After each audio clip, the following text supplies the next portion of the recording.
ভুয়া জন্মদিন, মুক্তিযুদ্ধের শহীদদের সংখ্যাসহ ৫ মানহানির মামলায় খালাস পেলেন বিএনপি চেয়ারপারসন বেগম খালেদা জিয়া। মহানগর মুখ্য হাকিম মাহবুব আলম ও তোফাজ্জল হোসেনের আলাদা আদালতে ৫টির মামলায় শুনানি শেষে এই আদেশ দেয়া হয়।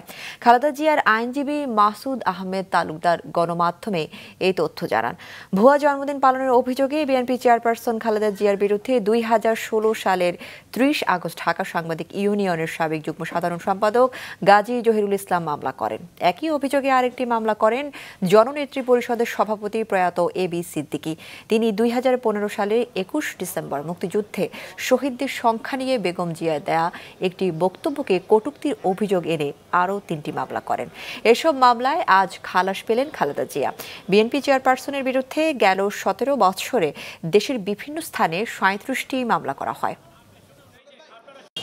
মামলা ছিল ম্যাডামের খালেদা জিয়ার জন্মদিনের মামলা। মামলা হলো মুক্তিযোদ্ধাদের সংখ্যা নিয়ে দেশের সাবেক প্রাইম মিনিস্টার কথা বলেছিলেন।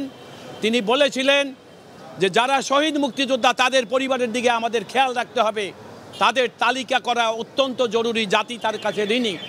সেটা নিয়েও একটা মামলা করেছেন। আজকে দীর্ঘদিন পর আদালতের কাছে আমরা বিষয়টা লিখিতভাবে অবহিত করেছি। বিজ্ঞ আদালত আজকে ম্যাডামের 5টি মামলায় তাকে খালাস দিয়েছেন।